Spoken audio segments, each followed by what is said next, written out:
Welcome to Buried Truths, the home of thrilling detective stories, unsolved mysteries, and cases that keep you on the edge of your seat. Here, we uncover hidden secrets, shocking twists, and the dark corners where truth hides. From classic whodunits to modern investigations, every story is crafted to immerse you in suspense and challenge your inner detective. Before we dive into today's mystery, tell us in the comments, where are you watching from? We love seeing our Buried Truths family connecting from different countries, cities, and states across the world. The Whispered Tea Murder. Chapter 1: A Chair at Rosebank Cottage. The late afternoon sun angled through the mullioned windows of Rosebank Cottage, warming the chintz-covered chairs and casting golden patches on the polished mahogany. The air was filled with the hum of polite voices, the rustle of silk dresses, and the faint clink of china. Mrs. Rowena Glade, gracious hostess and master of precision, moved briskly about the parlor. At 42, she carried herself with understated elegance. Her neatly pinned dark hair and well-cut gray silk dress suggested refinement without ostentation. Every movement revealed her practiced efficiency, the product of years spent perfecting the art of a successful charity tea. "Now then, ladies," she called brightly, her smile a little too polished. "Do remember that each pledge call must be answered with enthusiasm. Mrs. Patron will be manning the telephone in the hall, and we shall pass along the good news as whispers through the parlor. It adds such delightful suspense, don't you think?" Among the circle of ladies sat Jessica Fletcher, notebook discreetly tucked beside her knitting bag. She had arrived early, as she often did, and had watched with quiet amusement as Rowena adjusted the furniture with obsessive care. The balloon-back chair by the hearth had been shifted twice before Rowena deemed it positioned, just so, angled to catch both firelight and the afternoon glow. "Clever idea, Rowena," said Lady Bantry, splendid in purple tweed that only she could carry without looking garish. "I do hope that speaking tube still works. These old houses are full of such quirks." "Oh, it works perfectly," Mrs. Glade assured her with just a trace of tension. Two young serving girls, giggling with the excitement of their task, had fashioned a paper funnel for the tube. Betty, the more talkative of the pair, declared proudly, "You can hear everything so clearly. Mrs. Glade said we might use it to pass whispers if the room grows noisy." At precisely 3 o'clock the guest of honor arrived. Lionel Paretta swept into the parlor with a bowler hat and a booming voice. Broad-shouldered, mustache waxed, and suit immaculately cut, he was the type of man who absorbed attention without effort. As chairman of the Village Appeal Fund, he was accustomed to deference. "Ladies, ladies," he boomed. "What a delightful gathering. Mrs. Glade, you've outdone yourself." Dooley Trent, the WI treasurer, rose with military seriousness from the writing desk where her pledge sheets lay in neat rows. "Mr. Paretta, how good of you to join us. I believe this afternoon will bring most excellent news." Just then, a lean figure appeared at the door, Morris Dean, local cabinet maker turned restorer. His careful eyes swept the furniture before resting perhaps a moment too long on Mrs. Glade. Cap in hand, he said deferentially, "I've checked the chairs as requested. All quite sound." "Splendid, splendid." Paretta laughed heartily as Mrs. Glade gestured toward the very balloon-back chair she had so carefully arranged. "Can't have the committee collapsing under us. Though this one creaks amusingly." He leaned back to demonstrate, and indeed the chair gave a small protesting crack. Moments later, the maid, Hilda Sims, entered with the tea tray, efficient, steady, invisible in her movements. "Tea, Mr. Paretta?" Mrs. Glade asked with precise courtesy. "Without sugar, of course." "Quite right," Paretta said, though his large hand lingered on the delicate china as though the cup were a toy. The afternoon unfolded with the genteel rhythm of needlework, whispered pledges, and half-revealed confidences. Jessica's knitting needles clicked softly, but her sharp blue eyes missed nothing: the slightly overbright laugh of Rowena Glade, the way Morris Dean's gaze shifted to the furniture more than to the conversation, the careful placement of the side table at Paretta's elbow. A whisper traveled through the speaking tube: 3 guineas from Major West. The news was met with laughter and applause. Paretta, delighted, leaned back expansively in his chair, teacup raised in a broad gesture. The sharp crack silenced the room. The balloon-back chair collapsed, throwing Paretta backwards. His head struck the brass fender with a dreadful thud. His teacup flew, tea scattering across the carpet in a wide arc. For one breathless moment, no one moved. Then Rowena's scream shattered the stillness. The room dissolved into confusion, shouts for the doctor, fluttering hands, and the rustle of skirts. Jessica Fletcher, calm despite the commotion, reached the fallen man first. She knelt by the hearth, her fingers brushing the spilled tea on the skirting board. Almost unnoticed, she touched her fingertip to her lips. Her expression sharpened. It was sugar. And Lionel Paretta, as everyone knew, never took sugar in his tea. Chapter 2, The Chair Tips. Dr. Haddock arrived with the breathless haste of a man pulled from his afternoon surgery, black bag clutched tight in one hand. The parlor had fallen into that strange, heavy hush that follows sudden catastrophe, broken only by Mrs. Glade's muffled sobs and the faint clatter of Hilda Simms gathering broken china. "Stand back, please, ladies," Haddock commanded. He knelt beside Lionel Paretta, hands moving with professional certainty. After a tense few minutes, he sat back with a sigh. "I'm afraid there's nothing to be done." The blow to the temple was severe, death would have been instantaneous. A collective gasp swept the room. Lady Bantry dropped into the nearest chair, her face drained of color beneath rouge and tweed. "But surely it was an accident," she whispered. The chair gave way, nothing more. By the time Inspector Slack arrived, solid, methodical, and already frowning at his notebook, the household had settled into a stunned quiet. Jessica had encountered him before. She recognized his tendency toward conclusions that came a little too quickly. "Right then," he said, examining the body and the chair with brisk authority. "Doctor says a fall had struck the fender." Straightforward enough, old chair gave way. Bad luck. The balloon-back chair lay sideways on the rug, one leg cleanly separated. Slack crouched down, turning it in his calloused hands. "Now that's peculiar," he muttered. "This isn't the gradual rot I'd expect from Victorian wood." Sharp break. Morris Dean stepped forward, reluctant, but with the air of one whose trade demanded comment.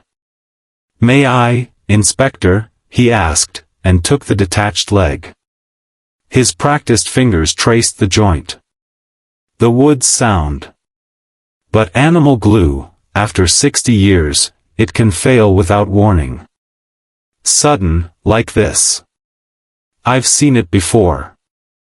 Jessica, seated quietly near the window with her knitting in her lap, rose now and stepped closer. "Mr. Dean," she asked mildly, "you said you inspected the chairs last week. Did this one strike you as particularly weak?" Dean hesitated just long enough to catch her attention. "Perhaps a hairline crack. Nothing urgent. These things can last decades without issue." Inspector Slack, satisfied, scribbled in his book. "There we have it.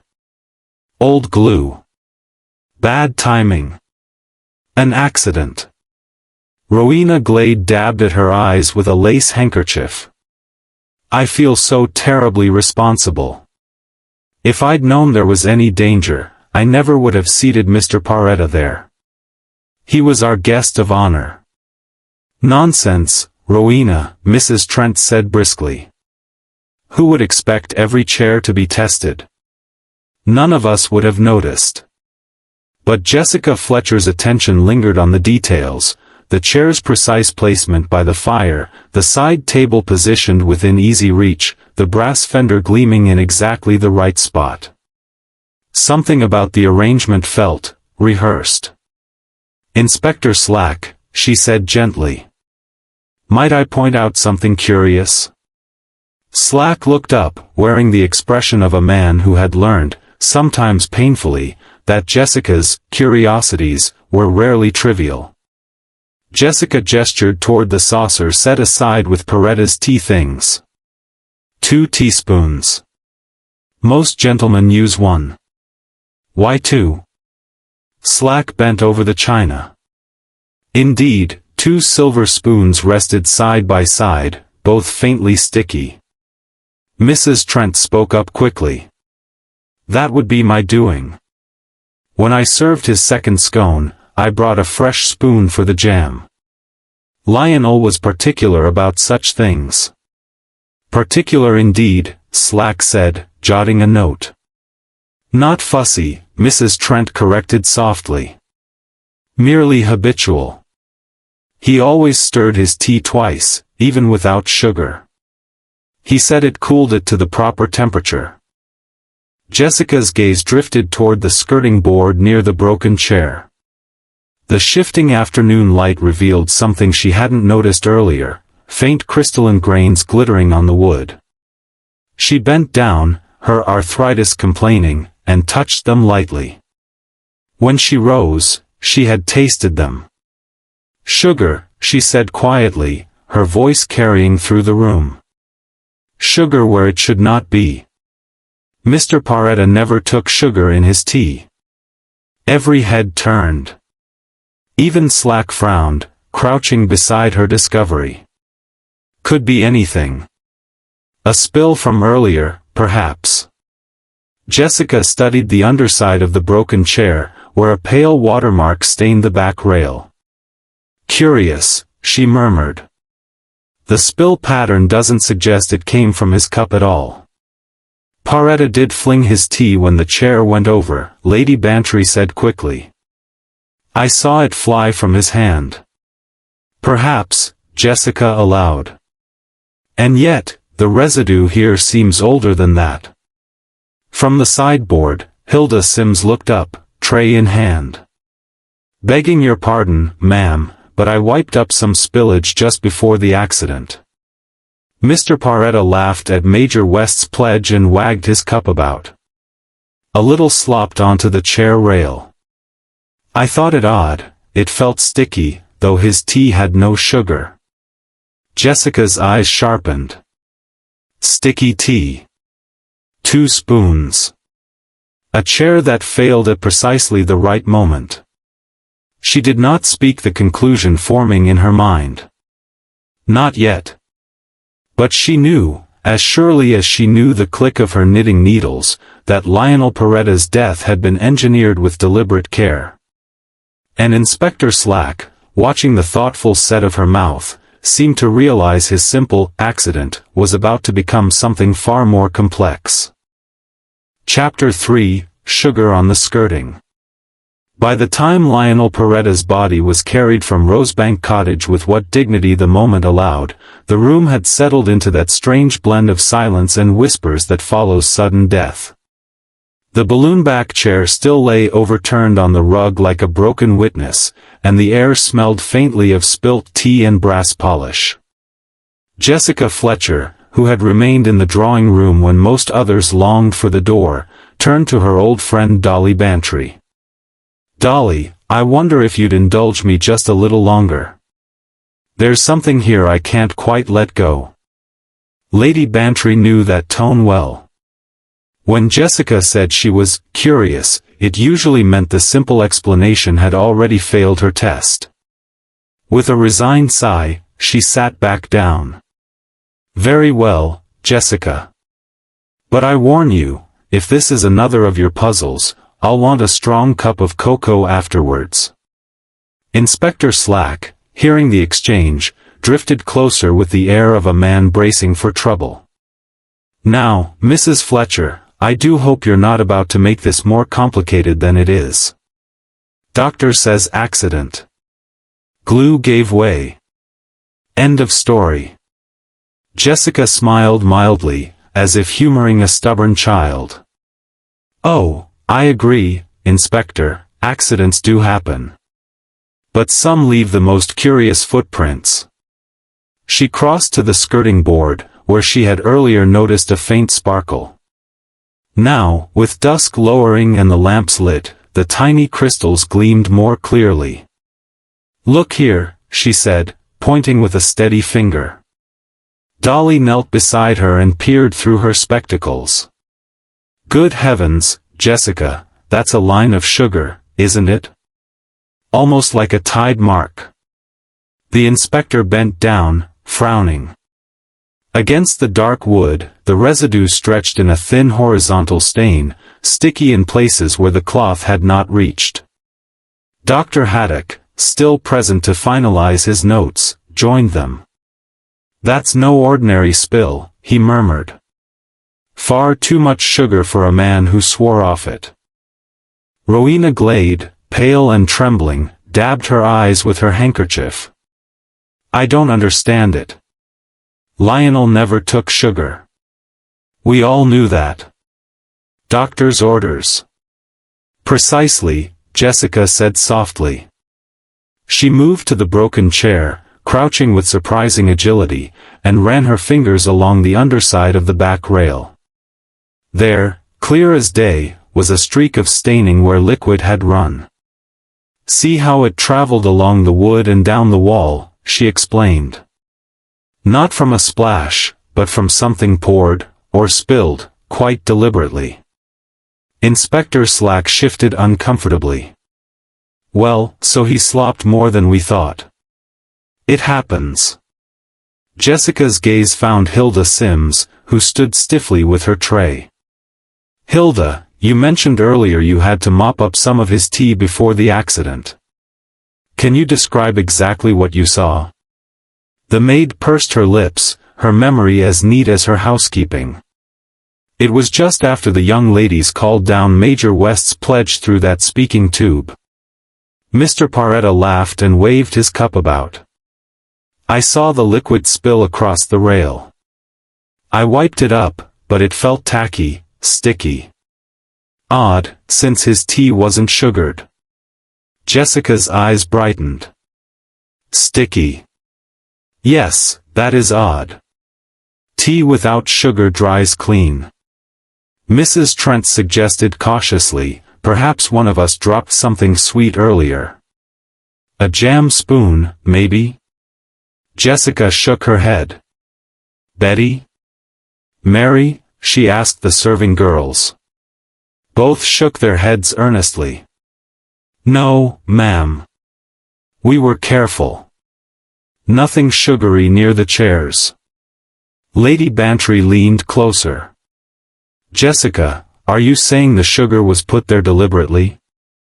"I'm saying," Jessica replied, "that someone took pains to place Mr. Paretta, his chair, and even his teacup in very particular positions. He always stirred twice. He always gestured when laughing. His movements were predictable.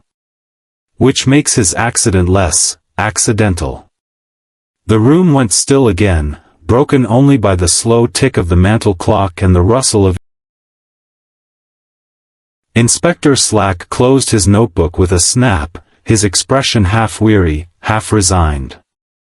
"You're telling me, Mrs. Fletcher, that what looked like bad luck may be murder?"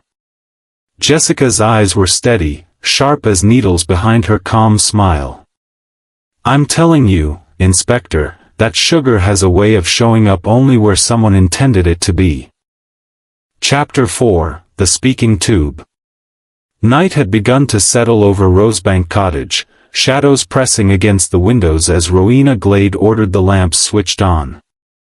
Pools of soft light fell across the parlor, but to Jessica Fletcher, the glow only sharpened the room's odd details. Her attention fixed on the speaking tube set into the wall, a brass relic from another century, meant to carry voices from the parlor to the pantry. A makeshift paper funnel still protruded from its opening like an oversized ear trumpet. Jessica rose from her chair. "Betty," she said gently, "earlier you mentioned testing this tube. Would you mind showing us?" The rosy-cheeked serving girl came forward eagerly. "Of course, ma'am. I made the funnel from thick writing paper. It makes the sound carry better. You speak here, and down in the pantry it's clear as a bell." Inspector Slack, hovering with his notebook, gave a noncommittal grunt. "Ingenious, I suppose. But hardly relevant." Jessica removed the funnel, examining the smooth brass rim with careful eyes. Then she bent and gave the faintest sniff. "Interesting," she murmured. There was the trace of rouge or lip salve clinging to the metal. Someone had spoken into it very closely. "Lady Bantry," Jessica said, "let's take a look at the pantry end." Together they descended to the spotless domain below, where copper pots gleamed on orderly shelves. The brass mouth of the tube jutted from the wall at chest height. Jessica leaned closer, and at once her eyes caught a glitter on the shelf beneath. A short length of string lay there, dusted in fine white powder. She lifted it delicately. "Sugar," she announced. "Powdered. And quite deliberately placed." Back upstairs, Inspector Slack looked up from his conversation with Morris Dean, annoyance flickering across his face. "Well, Mrs. Fletcher? Did you find something useful?" Jessica held out the sugar-dusted twine. "This was waiting beneath the pantry tube. And there's rouge on the brass mouthpiece. Someone timed a message through the tube to coincide with Mr. Paretta's laughter. That was the precise moment he gestured with his cup, and spilled his tea." Rowena Glade's face tightened, though she tried for calm.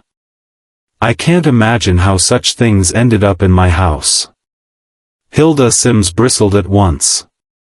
"Not mine, ma'am. I keep that pantry spotless. Whoever left that string, well, it wasn't any of the staff." Jessica turned back to the brass opening. She spoke into it, her voice soft but carrying. Moments later, her words came back up from the pantry as clear as if she'd been standing in the same room. "Remarkable," murmured Dr. Haddock. "Every word." "Precisely," Jessica replied. "Now imagine someone below, waiting for the right moment, announcing Major West's generous pledge." The distraction guaranteed Paretta's enthusiastic response. His habit was predictable, the wave of the teacup, the spill across the chair. The sabotage only needed timing. Mrs. Trent clutched her pledge sheets nervously. "You make it sound as though the whisper itself was part of the trap." Jessica folded the sugar-dusted string and set it on the table. "That's exactly what it was, a signal, carefully staged. And what we must ask now is why anyone in this house needed sugar and secrecy to make Lionel Paretta's chair fail." The room was hushed. Only the mantel clock ticked, loud in the silence. Outside, the first stars were pricking through the evening sky, while inside Rosebank Cottage, the weight of design, cold, deliberate design, settled heavier than the dusk. Chapter 5, 2 Teaspoons. The room had grown quieter as night settled fully over St. Mary Mead. The gas fire hissed softly, its glow reflected in the silverware collected on the sideboard. Among the neat array lay Lionel Paretta's last cup and saucer, still untouched since Hilda Sims had cleared them aside. Jessica Fletcher stepped forward, studying them with calm precision. The saucer bore not 1, but 2 teaspoons. A small detail, yet it tugged at her mind. "Mrs. Trent," she asked gently, "you mentioned providing an extra spoon. Could you remind us why?" The treasurer adjusted her spectacles, her voice brisk but uneasy. "Lionel requested another scone. When I brought it with jam, I gave him a fresh spoon. He disliked using one utensil for both tea and preserves." Jessica nodded. "So he ended up with two. A harmless detail, perhaps, but worth noting." Lady Bantry, arms folded, leaned closer. "Lionel always was fussy about such things. Said it kept life orderly." Jessica lifted the teacup itself, tilting it in the lamplight. Along the rim, faint grains sparkled. She touched them lightly, then glanced up. Sugar crystals. And this spoon, sticky as if it stirred syrup, not plain tea. Inspector Slack shifted, clearly wishing the evidence away. Could have been cross-contamination. The jam, perhaps. Hilda Sims's voice cut through, steady and affronted. "No, Inspector. That cup was washed spotless before I served him. The jam pot was sealed until Mrs. Trent opened it. I don't make mistakes like that." Jessica set the cup down carefully. "Then someone sweetened Lionel's tea without his knowledge." Dr. Haddock frowned, arms folded. "A little sugar against orders might irritate his digestion, yes, but hardly fatal." Jessica's gaze sharpened. "No, but think, Lionel had a habit. He always stirred twice, even when his tea was plain. A predictable action. When the cup was tampered with, it guaranteed both a stir and, when he gestured, an inevitable spill." The realization spread like a chill. Lady Bantry pressed her gloved hands together. "So the sugar wasn't for him to drink, it was meant to fall." "Exactly," Jessica said. Hot, sweet liquid ran down the chair rail, dissolving something placed where no one thought to look. Silence followed, broken only by the tick of the clock. The women glanced at one another nervously, while Morris Dean's face tightened, his eyes fixed on the broken furniture. Jessica continued in her calm, teacherly way. "It wasn't chance that Lionel spilled his tea at that exact moment. His habits were studied. His seat was chosen. And his final cup was deliberately sweetened, though everyone here knew he never touched sugar." She picked up the second spoon, holding it in the lamplight like a piece of courtroom evidence. Its sticky residue clung stubbornly. "This was no accident," she said quietly. "It was preparation." The words hung in the room, as heavy as the brass fender waiting by the hearth. Chapter 6, The Leg with a Saw Mark. The discovery of sugar on Lionel Peretta's cup had unsettled everyone, but Jessica Fletcher was far from finished. She turned her attention once more to the broken chair, now propped awkwardly against the hearth. "Mr. Dean," she said in her gentle way, "you know furniture better than any of us. Would you hold this leg steady for me?" The cabinet maker obliged, though Jessica noticed how stiff his hands looked as he lifted the splintered piece. From her reticule, she produced a small magnifying glass, an ordinary tool in her handbag, useful for reading faint print. She bent low, studying the fracture where the leg had separated. "What do you see, Mrs. Fletcher?" Inspector Slack asked, though his voice carried more impatience than curiosity. Jessica passed the magnifying glass to Lady Bantry. "Look closely, Dolly. Tell me what you see along the break." Lady Bantry peered, then gasped softly. "That's not a split, it looks cut. Straight, smooth, as if a saw had been taken to it."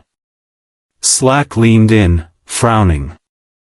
Under the glass, the evidence was plain, a line too precise, too clean to be explained by age or weakened glue.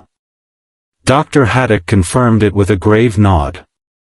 That's no natural break. Someone weakened the joint deliberately. Jessica traced a finger around the mortise cavity. And here, notice this residue. She held her fingertip to the light. Tiny crystals glittered, damp with a faint sticky sheen. Sugar again. Mixed with something darker, molasses, perhaps. Not glue. Not polish. An improvised filler. Murmurs rippled through the room. Rowena Glade pressed her handkerchief to her lips. You can't mean. I mean, Jessica interrupted softly, that the joint was tampered with. Sugar was packed inside, holding it firm just long enough to bear normal weight. But when hot, sweet tea spilled across it, the crystals dissolved. The chair gave way exactly on cue. Mrs. Trent clutched her ledger sheets tighter, her voice strained. So this was no accident. It was a trap. Precisely, Jessica said. A craftsman's hand cut the joint. A clever mind decided sugar would serve as both brace and fuse. And someone here understood Peretta's habits well enough to guarantee the moment of failure. Morris Dean set the leg down quickly, as if it burned him. Mrs. Fletcher, I may know my tools, but I'd never stoop to sabotage. 30 years repairing furniture, I create stability, not destruction. Jessica's eyes softened, but her tone stayed firm. No one said you struck the blow, Mr. Dean. But whoever did this possessed skill, and access. And that narrows the field considerably. The room felt smaller, as though the walls had drawn closer. Outside, the village evening lay still and dark, but inside Rosebank Cottage, every polished surface seemed to shine with suspicion. Jessica looked once more at the clean saw cut, the faint sugar crystals, the polished brass fender positioned to kill. Accidents, she murmured, rarely arrange themselves with such elegance. Chapter 7, Ants by the Hearth. Lady Bantry had risen to warm her hands by the fire when she noticed it. Jessica, look. Ants. Right by the fender. Jessica joined her, crouching despite the protest of her knees. 3 small black ants moved with deliberate purpose along the skirting board, their antennae twitching as they traced a steady path. How curious, Jessica murmured. Ants in September, indoors, in a house this well kept? Not likely, unless something's drawing them. Hilda Sims flushed, her pride stung. I saw them this morning, Mrs. Fletcher. Dusted the spot with borax, too. That usually keeps them gone for good. Yet here they are again, Jessica said thoughtfully. Which means whatever attracts them was placed here after your cleaning. Inspector Slack bent to watch, notebook in hand. And what exactly are they after? Hilda answered with certainty. Sugar. Always sugar. A single crumb will bring them marching. Jessica nodded. Then they are, in their way, our most reliable witnesses. They show us that sweetness was spread here not once, but twice, first this morning, then again later, in time for the tea party. The ladies exchanged uneasy looks. Rowena Glade gave a weak smile. Really, Jessica? Ants? Surely you can't be suggesting they matter too. They matter very much, Jessica cut in gently. Because their presence tells us when the preparation was done. Sugar was applied deliberately, and recently, to lure them here. That suggests someone working in this very room today. Lady Bantry crouched beside her, peering at the tiny procession. They're not wandering. They're following a trail, straight to the very spot where Lionel's chair broke. Inspector Slack straightened, his expression more grim than dismissive now. So whoever laid that sugar did it while the place was being set for guests. That narrows our window considerably. Morris Dean shifted uneasily, his eyes avoiding Jessica's. Perhaps you're reading too much into insects. It could be anything.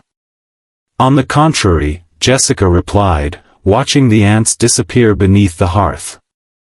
In crime, the smallest details often speak the loudest. And these tiny creatures have confirmed that sabotage was prepared carefully, with time to spare.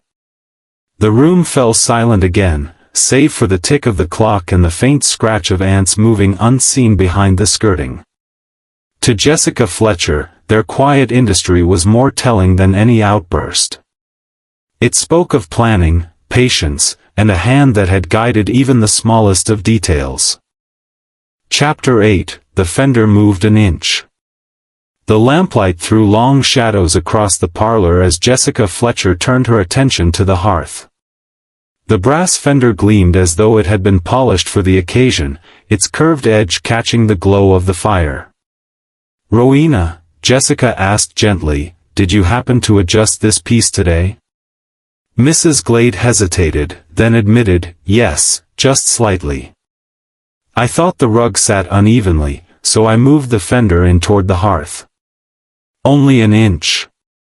Jessica knelt, fingers brushing the carpet pile where faint drag marks remained.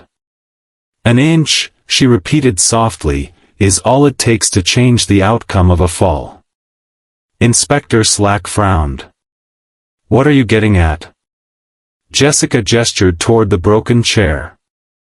"Imagine Paretta seated here. He leans back, laughing, as we all saw. When the chair collapses, his body falls at an angle no different from yours or mine.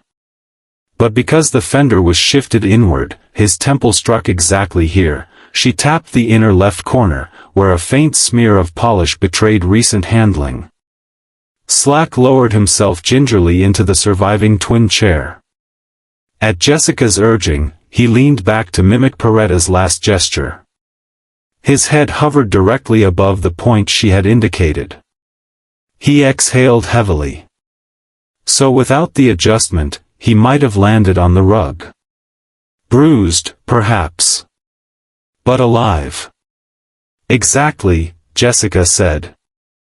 "The precision is chilling. The sawed joint guaranteed the collapse. The sugared tea ensured the timing. And the repositioned fender made certain the fall was fatal." Dr. Haddock folded his arms, voice grave. "That level of calculation shows intent, not chance. Someone wanted death, not embarrassment." The room grew taut with silence. Mrs. Trent clutched her pledge sheets like a shield. Lady Bantry looked pale beneath her tweed. And Morris Dean shifted restlessly, his hands tightening on his knees. Jessica stood, her gaze steady. This was no spur-of-the-moment act. Every element was arranged, the chair, the tea, the signal, the fender. An execution masked as misfortune. Rowena Glade's embroidery slid from her lap, her composure faltering. "You make it sound monstrous, Jessica. Who could be so deliberate?" Jessica's reply was quiet, but it carried through the room.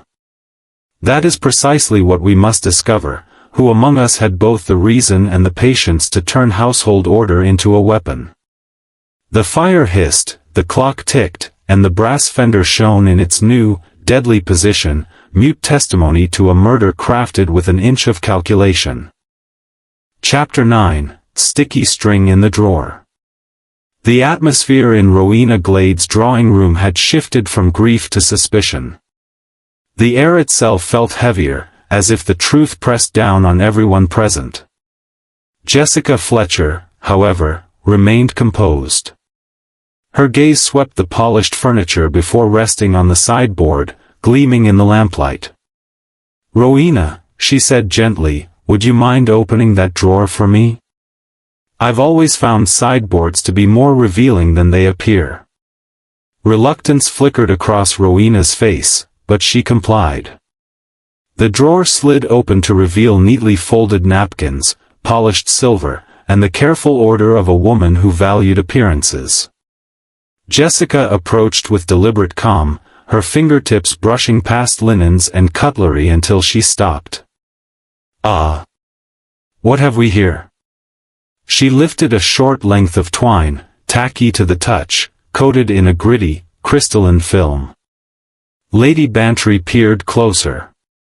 "That looks just like the sugar-dusted string you found in the pantry." Jessica nodded. "Indeed. And this one has been handled recently." Further inspection produced a small paper cone, folded neatly, perfect for pouring granules into tight spaces. Alongside it lay a paring knife, its blade marred with fresh scrape marks, tiny wood fibers still clinging to the edge. Inspector Slack leaned in, eyebrows drawn tight. "That knife wasn't used on fruit. That's been prying at wood." Jessica laid the items carefully on the table. A funnel for sugar, a knife for tampering with joints, and string coated with syrup. These aren't the tools of a tea party. They're implements of sabotage. Rowena's composure wavered. I don't know how those things came to be here." Hilda Sims, arms folded, spoke firmly. "Not mine. I'd never scrape good steel on wood, nor tuck sticky string among the linens." Jessica's eyes softened. "I believe you, Hilda. These weren't the hand of a housekeeper. They belonged to someone thinking not of service, but of strategy." Mrs. Trent, pale, added tremulously, "Lionel was holding certain WI funds. There were irregularities. He warned me yesterday he'd expose them if accommodations weren't made." The revelation rippled through the room. Jessica's fingers lingered on one more discovery, a folded promissory note tucked beneath the linens, signed by Morris Dean and co-signed by Rowena Glade. Her voice was calm, but her words carried weight. So Lionel Paretta held more than social authority. He held debts, secrets, leverage. Enough to make more than one person desperate. The silence that followed was broken only by the ticking clock and the faint rustle of the curtains in the night breeze. Evidence had ceased to be scattered curiosities, it was now a chain tightening around its owners. Chapter 10, Evensong, Who Sweetened the Joint.